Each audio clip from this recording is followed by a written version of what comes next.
Hello everyone, very warm welcome to my channel which is simple living with Shikha. आशा करती हूँ कि आप सभी लोग बहुत बहुत अच्छे होंगे।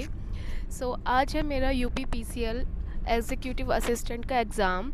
एज़ यू नो गाइड, जिन्होंने ये फॉर्म भरा होगा उनको पता होगा कि आज के दिन एग्ज़ाम है। तो मेरा जो एग्ज़ाम सेंटर है वो ग्रेटर नोएडा में पड़ा है, knowledge park 3।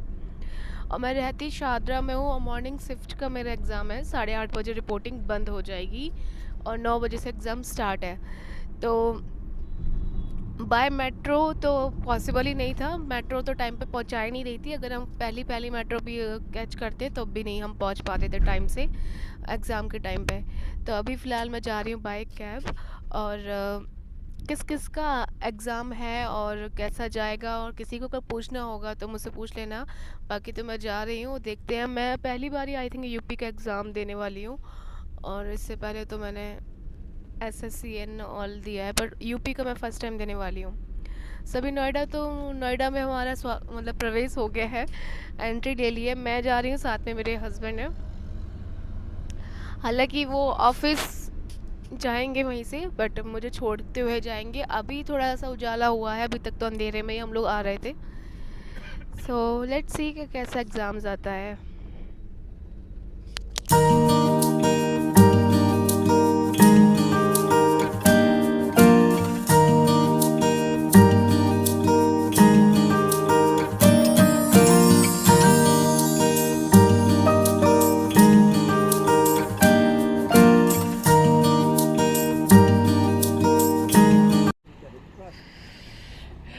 This is my exam center. I am digital, and now I'm having my tea.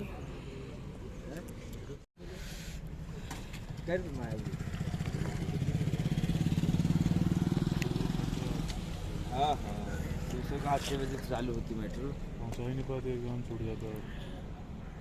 अरे हम खुद देखो, इनको दिल्ली से भी लेके आया, मैं तो बच गया हाईवे पे भी।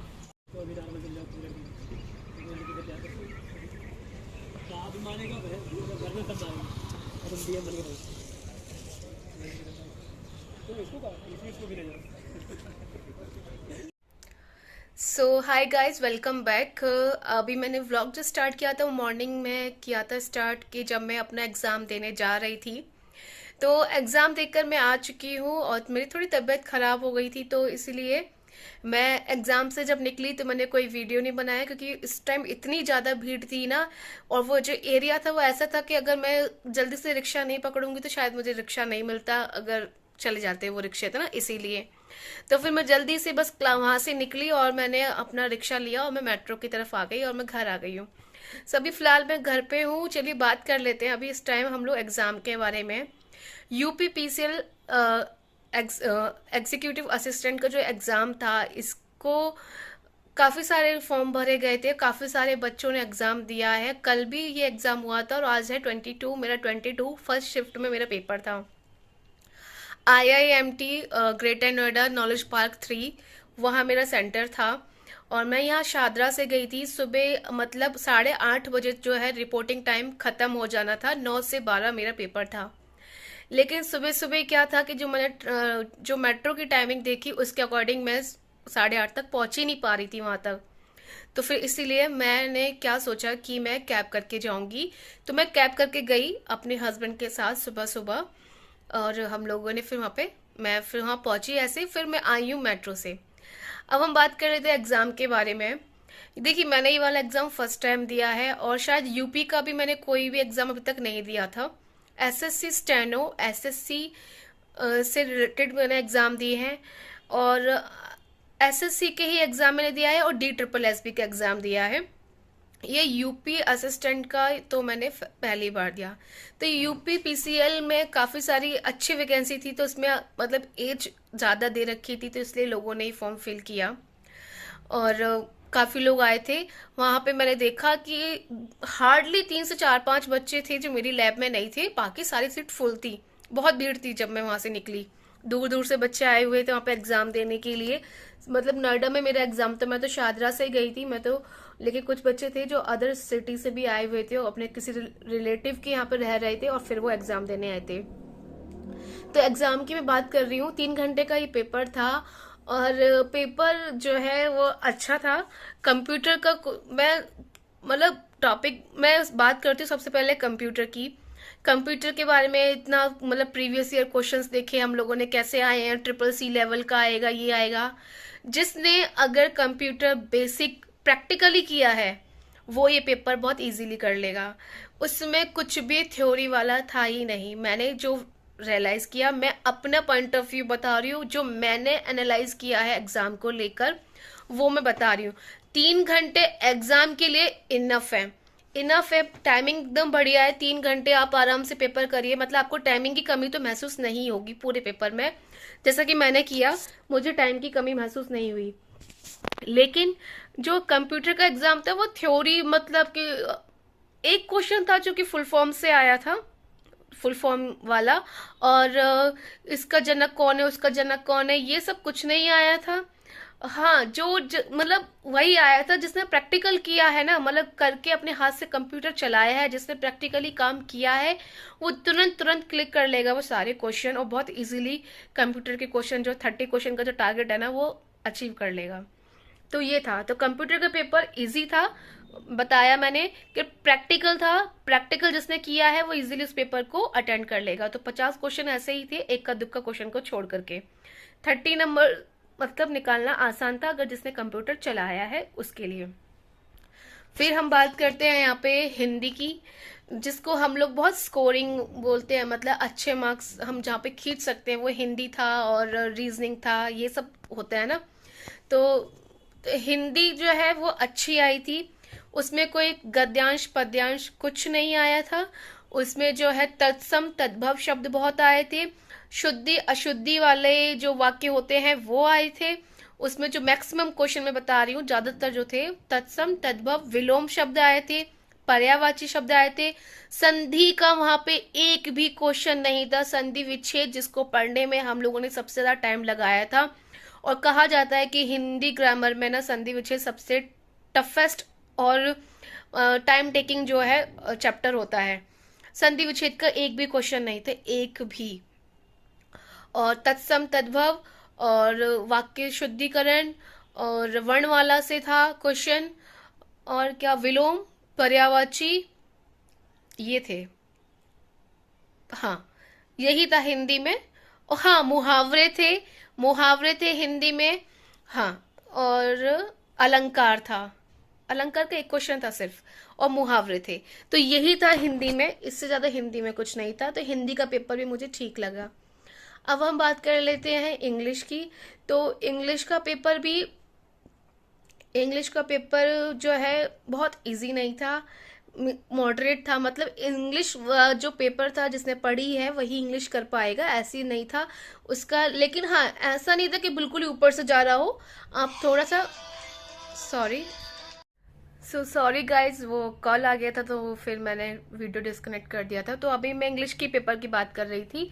तो जो इंग्लिश का पेपर था ना, मैं आपको बताऊं कि मॉडरेट था, not so easy and not so tough. Verb and proverb से लेकर उसमें क्वेश्चन थे। और उसमें जो क्वेश्चन थे वो उसमें क्या क्या आया था मैं आपको ये बताती हूँ। वर्ब प्रोवर्ब को लेकर क्वेश्चन थे, और क्या बोलते हैं हम उसको, चीजें ना ऐसे दिमाग से निकल आती है। वर्ब प्रोवर्ब, हाँ। एक्टिव पैसिव का 2 क्वेश्चन था, और डायरेक्ट इनडायरेक्ट का भी 2 क्वेश्चन थे। और एक पैसेज था, पैसेज पूरा इतना अच्छा था कि पूरा अंडरस्टैंड किया जा सकता है, और उसके पूरे आंसर आराम से निकल रहे थे। और जो क्लोज टेस्ट था वो भी ठीक था, कुछ कुछ जगह थोड़ा सा टफ लग रहा था, बट ठीक था, मतलब मॉडरेट था। और उसमें जो वर्ड मीनिंग्स आए थे, सिनोनिम एंटोनिम्स, तो सिनोनिम एंटोनिम्स में ना कुछ 1-2 वर्ड इजी आए थे, 1-2 वर्ड थोड़े से न्यू लगे मुझे। तो वो इंग्लिश का था। तो इंग्लिश मतलब मॉडरेट थी, 1-2 वर्ड को 1-2 क्वेश्चन कोई कोई का मतलब थोड़ा टफ लगा, बाकी सही था। तो इंग्लिश भी ऐसी थी। और हिंदी की बात हम लोग कर चुके हैं, कंप्यूटर की बात हम लोग कर चुके हैं, इंग्लिश की बात हम लोगों ने कर ली। अब बात करते हैं हम लोग जीके की। तो जीके के बारे में मैं आपको, तो अब बात करते हैं हम लोग जीके की। तो जीके में क्या था कि जीके में करंट अफेयर्स थे, लेकिन मैंने देखा कि उसमें एक गेम को लेकर क्वेश्चन था, और जितने अवार्ड्स को लेकर उसमें क्वेश्चन था, हिस्ट्री के क्वेश्चन थे, पॉलिटी के क्वेश्चन थे।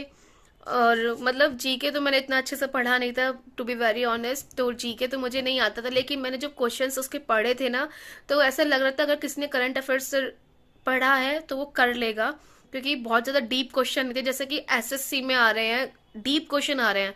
हिस्ट्री से अगर कोई क्वेश्चन आ रहा है एसएससी में तो वो डीप आ रहा है। यहाँ पे सीधे सीधे क्वेश्चन आए हुए थे, सीधे सीधे क्वेश्चन थे कि ये वाला जो मेडल मिला था वो इनको इन्होंने ये वाला मेडल जीता था, एक प्लेयर का नाम था, तो वो कौन से खेल में जीता था, और ऐसे कैसे करके मतलब क्वेश्चंस थे। तो बहुत मतलब जीके भी अच्छी थी मुझे ऐसा लग रहा है। और हिस्ट्री से और पॉलिटी से तो एकदम सीधे सीधे क्वेश्चन, जिसने थोड़ी सी भी पॉलिटी अगर एग्जाम के पर्पज से पढ़ी होगी, उसने अनुच्छेद पढ़े होंगे, ये पढ़े होंगे, तो सीधे सीधे क्वेश्चन थे अनुच्छेद आर्टिकल्स को लेकर के।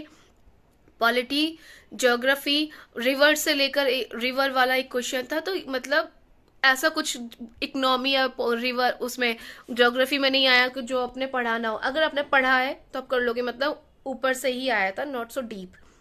सबसे ज्यादा वहां पे जो खराब आया वो है रीजनिंग। रीजनिंग भी ठीक थी, लेकिन कुछ रीजनिंग का जो पेपर बनाया गया है ना, जितने भी हम लोगों ने अभी तक तैयारी के लिए हमने जो यूट्यूब पे वीडियोस देखते थे ना कि प्रीवियस ईयर में क्या आया है क्या नहीं आया, वो चीजें देख के जो हमने तैयारी करी थी उस हिसाब से तो रीजनिंग में कुछ आया ही नहीं है। ना कोई क्लॉक का क्वेश्चन आया, ना ही कोई कैलेंडर का क्वेश्चन आया, ना ही कोई डायरेक्शन का क्वेश्चन आया। इन तीनों में से तो एक भी क्वेश्चन नहीं आया। बस अल्फाबेटिक जो सीरीज होती है वो आई थी, और वो ऐसी आई थी कोडिंग डिकोडिंग वाला, अल्फाबेटिक वाला, कि आप उसमें मैंने उसकी तैयारी की थी, और मेरे पास जितने भी लॉजिक थे मैंने सब लॉजिक लगाए, लेकिन मेरा पैटर्न नहीं बन रहा था, मेरे आंसर नहीं आ रहे थे। और जो उसमें जो पेपर फोल्डिंग और कटिंग वाला जो क्वेश्चन होते हैं और मिरर इमेज वाटर इमेज वाले क्वेश्चन होते हैं, जैसे हम लोग अभी तक करते आए हैं ना, वैसे क्वेश्चन नहीं आए थे। पूरी 4 इमेज दे रखी थी, उसमें वाटर इमेज थी, सब अलग अलग फिगर्स में, है ना। तो आपको देखना था कि उसमें से कौन से में मतलब कौन से डिफरेंट है, 3 सेम है, कौन से डिफरेंट है। तो अब आपको देखनी पड़ेंगी चारों कि मतलब पैटर्न कौन सा है, कि वाटर इमेज का है कि मिरर इमेज का है, कैसा है वो देखो, खुद ही डिसाइड करो देख करके, और फिर देखो कि कौन सा अलग है। ये था। और जो उसमें ब्लड रिलेशन की जो क्वेश्चन आए थे वो इजी आए थे, वो इजीली हो रहे थे। मतलब रीजनिंग में ना जो अल्फाबेटिक वाली और नंबर सीरीज वाली जो क्वेश्चंस थे ना, वो काफी मतलब कुछ क्वेश्चन तो मेरे को नहीं आए, बिल्कुल नहीं आए, कोई लॉजिक ही नहीं बन रहा था। और मैंने ऐसे लॉजिकल क्वेश्चन काफी किए थे, प्रैक्टिस की थी, तो इतने प्रैक्टिस करने के बावजूद भी मैं वहाँ पे लॉजिक नहीं बना पाई। और जो प्रैक्टिस करी थी, इतना टाइम दिया था कैलेंडर में और सब में, सबसे कोई क्वेश्चन नहीं आया, डाइस का कोई क्वेश्चन नहीं आया। तो ये सब मतलब मुझे ऐसा लगता है ना कि प्रीवियस ईयर में क्या आया था, और इतने टीचर्स पढ़ा रहे हैं, इतना बोले कि इसमें से जरूर आएगा उसमें से जरूर आएगा, ऐसा कुछ नहीं मैंने वहाँ पे देखा। हिंदी हिंदी में भी वही था, मतलब कि तत्सम तद्भव जिसको आता है, विलोम पर्यायवाची, यही बेसिक हिंदी आई थी। बहुत ज्यादा डीप या बहुत ज्यादा टफ हिंदी नहीं आई थी वहां पे। रीजनिंग ने जो है दिमाग खराब किया था, रीजनिंग के लिए हर कोई बच्चा वहां पे बोल रहा था। मतलब मैं जब बाहर निकली, जिस किसी का भी डिस्कशन सुन रही थी या जो कोई भी डिस्कस थोड़ा सा कर रहा था ना, वो रीजनिंग को लेकर ही कर रहा था कि रीजनिंग का पेपर किसने बनाया, क्या सोच के बनाया, कैसा बनाया। रीजनिंग बिल्कुल ही डिफरेंट थी। मतलब कुछ क्वेश्चंस तो थे वैसे ही जैसे हम लोग करते आ रहे हैं, लेकिन कुछ क्वेश्चन ऐसे थे जो उनका कोई लॉजिक ही नहीं बन रहा था। मतलब उनका लेवल हाई होगा ऑब्वियसली बात है, या फिर कुछ लॉजिक ऐसा होगा जो हम लोग नहीं कैच कर पा रहे थे इजीली। तो रीजनिंग टफ थी, बाकी पेपर मॉडरेट था। तो रीजनिंग जो जो लोग ये सोच रहे हैं कि जिनकी रीजनिंग अच्छी है और ये सोच के गए थे कि हम लोग रीजनिंग पर पकड़ बनाएंगे, वहां से स्कोर खींचेंगे, मैं ऐसा सोच के गई थी, मगर ऐसा नहीं हुआ। रीजनिंग ने काफी कुछ मतलब होप जो है ना खत्म कर दी। थोड़ा सा तो मैं पैनिक भी होने लग गई थी कि यार मतलब हर दूसरे क्वेश्चन में मेरा लॉजिक नहीं लग रहा, इतना टाइम लगा रही थी, क्योंकि मेरा पेपर आराम से 2 घंटे में हो गया था। हिंदी, इंग्लिश, जीके और कंप्यूटर सब कुछ मैंने कर लिया, तो वो आराम से किया था 2 घंटे में। मैंने 1 घंटा सिर्फ और सिर्फ रीजनिंग को दिया, और फिर भी रीजनिंग नहीं हो पा रही थी। तो मतलब जितने अच्छे से मैं करती थी रीजनिंग, उतने अच्छे से नहीं कर पाई हूँ।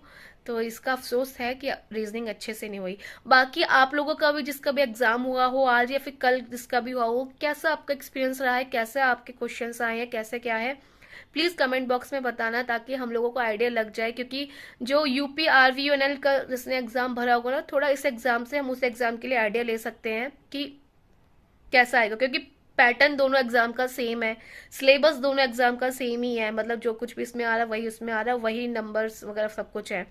तो इस एग्जाम से हमें उस एग्जाम का भी पता चल जाता है।